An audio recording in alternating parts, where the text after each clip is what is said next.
Selamat pagi, salam sejahtera. Wah, ini isu paling panas, isu paling hot, isu paling mengejutkan seluruh Malaysia. 12 jam, tak sampai 12 jam selepas penamaan calon selesai, akhirnya ini muncul. Orang yang dicalonkan diaras supaya jangan disokong. Ini betul-betul dugaan. Ini bukan dugaan, ini betul-betul, kata P. Ramlee. Ini betul-betul, bayangkan baru saja bermula kempen dan belum lagi ada apa-apa cerita atau belum ada lagi bermula pilihan raya pun sudah kedengaran di sana-sini supaya calon daripada PAS ini jangan diundi. Ini dipetik daripada BH Online. Kata adik kepada Nik Aziz, jangan undi Muhammad Amar. Dia punca Nik Abdul tidak dicalonkan. Orang yang berkata ini ialah adik kepada Nik Aziz dengan seruan, jangan undi Muhammad Amar. Wah, sebab menurut di berita harian online, dia punca Nik Abdul tidak dicalonkan. Adik kepada Allahyarham Tan Sri Nik Abdul Aziz Nikmat mendedahkan, timbalan Menteri Besar Datuk Muhammad Amar Nik Abdullah adalah punca kepada anak saudaranya Nik Muhammad Abdul tidak dicalonkan pada PRN di Kelantan. Nik Din Nikmat turut mendedahkan, nama bekas ahli parlimen Bacok itu pada awalnya ada sebelum ditolak oleh Muhammad Amar, malah Presiden PAS Tan Sri Abdul Hadi Awang sendiri turut menghantar surat meminta PAS Kelantan menyenaraikan nama Nik Muhammad Abdul. Dakwanya tindakan itu dibuat kerana calon Dewan Undangan Negeri Dun Pancor itu tidak mahu keluarga Allahyarham Nik Abdul Aziz bertapak di Pengkalan Cepa. Pendedahan itu dikongsi menerusi satu rakaman video berdurasi 2 minit 33 saat yang tular sejak petang tadi. Sementara itu, ketika dihubungi bagi mendapatkan pengesahan sama ada video berkenan benar atau sebaliknya, Nik Din mengesahkan video berkenan sahih. Hari ini adalah hari penamaan calon dan pada hari pengisytiharan calon Perikatan Nasional PN, nama Nik Muhammad Abdul tidak tersenarai untuk Dun Cempaka. Saya hairan kerana pada 23 Jun lalu saya sendiri pergi berjumpa dengan Presiden PAS dan bertanyakan sama ada parti masih memerlukan Nik Muhammad Abdul. Presiden PAS jawab, memang kita perlukan Nik Muhammad Abdul kerana beliau cerdik, kerja bagus dan dalam parlimen pun sentiasa bersuara. Jadi saya minta Nik Muhammad Abdul diberikan kerusi dalam parlimen Pengkalan Cepa. Tidak kira mana-mana kerusi, katanya. Beliau yakin bila Dun Cempaka kosong dan melihat Nik Muhammad Abdul tidak tersenarai itu adalah kerja Muhammad Amar. Apa yang sampai di telinga saya, beliau iaitu Muhammad Amar tidak bagi keluarga Allahyarham Nik Abdul Aziz bertapak di kawasan Pengkalan Cepa. Oleh itu saya merayu kepada mereka yang melihat video ini termasuk pengundi di Dun Pancor supaya tidak mengundi Muhammad Amar dan biar beliau kalah. Biar dia tahu lebih tinggi langit, lebih rendah. Tahu langit tinggi rendah kerana dia naik pun kerana rakyat, kata beliau.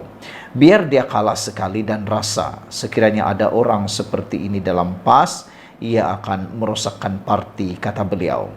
Sementara itu usaha untuk mendapatkan kenyataan balas daripada Muhammad Amar masih gagal.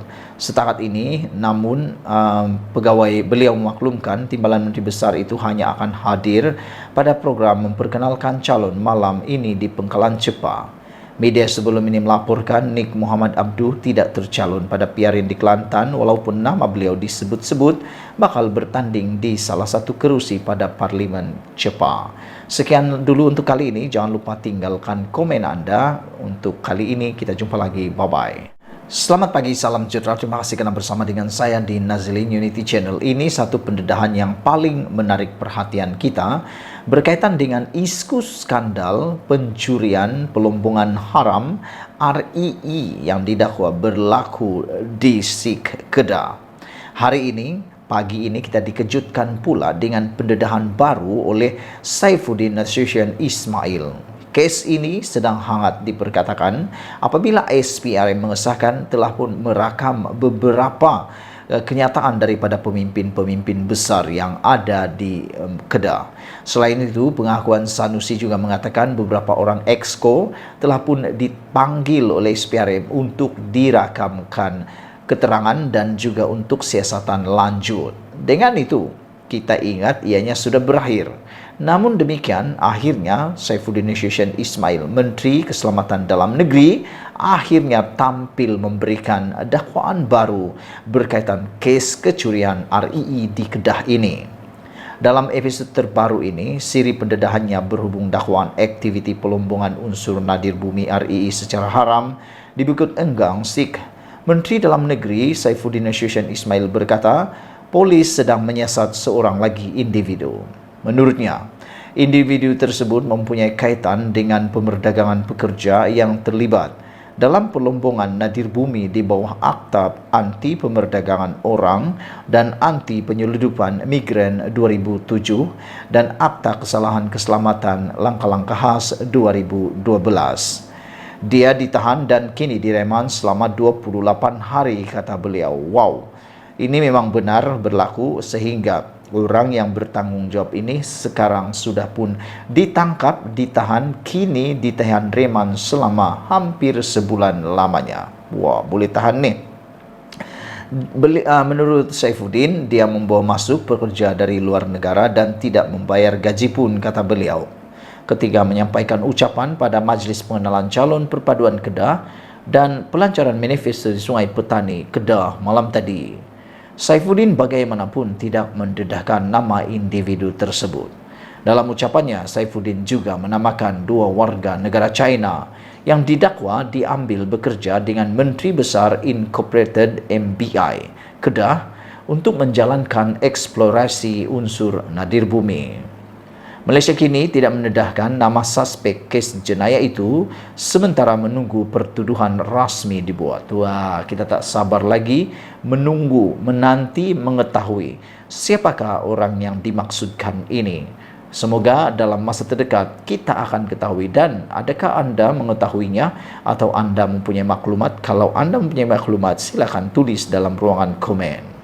Menteri Besar sementara Kedah Muhammad Sanusi Maknur sebelum ini berkata, dia tidak tahu mengenai keberadaan warga negara China itu kerana tidak terlibat secara langsung dalam urusan MBI. Bagaimanapun, Saifuddin mendakwa malam tadi Sanusi telah menulis surat kepada Kementerian Dalam Negeri pada 31 Mac 2021 supaya individu berkenaan mendapatkan pas lawatan profesional untuk memasuki negara ini. Macam mana dia boleh tak tahu? Dia menandatangani surat yang mengandungi nama warga China di dalamnya, kata Saifuddin. Jika Sanusi tidak tahu apa yang dia tandatangani, maka itu sangat berbahaya, kata beliau lagi. Sebelum ini, Saifuddin mendakwa Sanusi didenda RM500,000 tahun lepas berhubung kes kecurian nadir bumi. Menjawab perkara itu, Sanusi menafikan perkara itu dan menjelaskan dia maupun MBI tidak dikenakan denda, sebaliknya pihak ketiga yang dikenakan denda.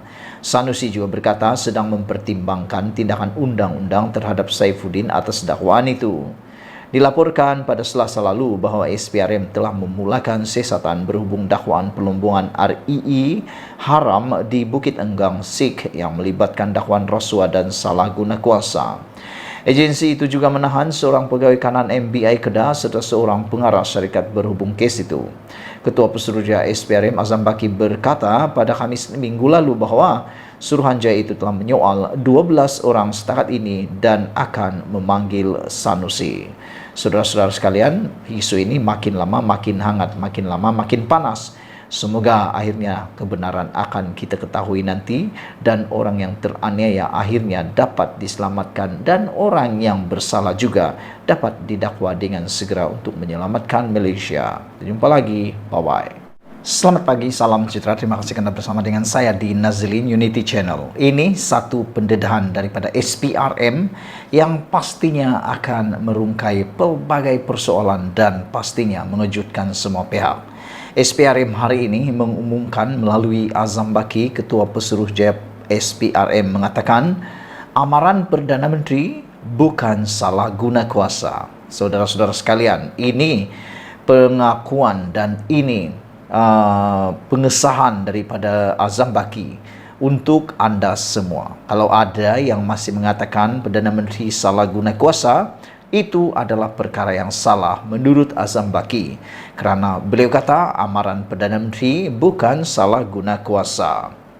Suruhanjaya Pencegahan Rasuah Malaysia SPRM melihat amaran dikeluarkan Perdana Menteri Datuk Seri Anwar Ibrahim kepada seorang pemimpin politik sama ada memulangkan semula harta yang didakwa dicuri atau bersedia untuk disiasat pada program di Kelantan Isnin lalu bukan salah guna kuasa. Sebaliknya, Ketua Pesuruhjaya SPRM Tan Sri Azam Baki menyifatkan perkara itu adalah nasihat daripada seorang ketua kepada pegawai awam dalam negara. Selain ia bukan bertujuan untuk kepentingan diri sendiri, kata beliau lagi. Sebagai seorang Perdana Menteri, kita rasa itu tanggungjawab beliau untuk menasihatkan dan memberitahu kepada masyarakat, kerana beliau adalah ketua kepada pegawai awam dalam negara untuk menasihatkan kita semua tidak boleh terbabit dalam rasuah, kata beliau lagi. Saya rasa tiada masalah mengenai perkara ini, kata beliau dalam sidang Majlis Sejurus Temu Bual Cakna Rasuah bersama SPRM.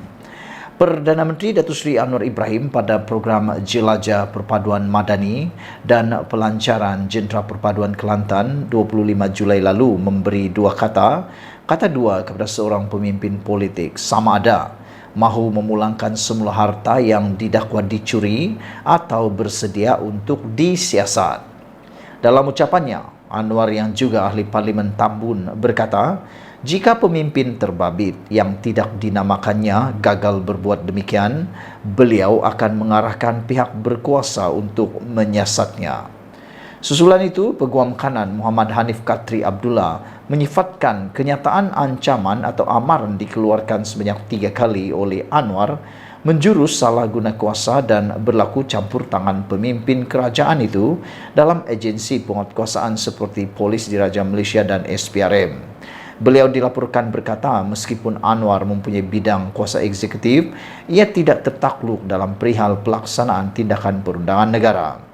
Menurut Muhammad Hanif adalah satu pemahaman yang silap apabila mengatakan sesuatu jenayah diselesaikan dengan melakukan pemulangan harta kerana ia dilihat mengabaikan kedaulatan undang-undang negara serta prinsip jenayah itu sendiri. Mengulas lanjut, Azam Baki menjelaskan sebarang maklumat yang diberikan oleh mana-mana pihak akan dijadikan panduan untuk memulakan sesuatu siasatan sekiranya perlu. Mengenai apa yang disebutkan Perdana Menteri, SPRM melihat kepada sudut yang lain kerana ia adalah satu perkara atau maklumat yang kita perlu beri perhatian. Sekiranya maklumat berkenaan perlu dijadikan sebagai panduan untuk jalankan siasatan, kita akan gunakan untuk jalankan siasatan, kata beliau lagi. Jadi, ia tidak jadi satu kesalahan salah guna kuasa kerana mengikut akta kita iaitu SPRM, kesalahan salah guna kuasa ini adalah satu perkara yang lain di mana kalau sekiranya seseorang itu menggunakan jawatan untuk faedah diri sendiri untuk kaum keluarganya, ini salah guna kuasa. Tetapi dalam keadaan memberi nasihat, memberitahu kepada masyarakat atau memberi amaran mengenai gejala rasuah ini bukan salah guna kuasa seperti mana tafsiran undang-undang kami, kata SPRM. Sebelum kita berpisah, sila tinggalkan komen anda dan tekan butang subscribe. Sebelum itu, terima kasih kerana menyokong channel ini. Kita jumpa lagi. Bye-bye.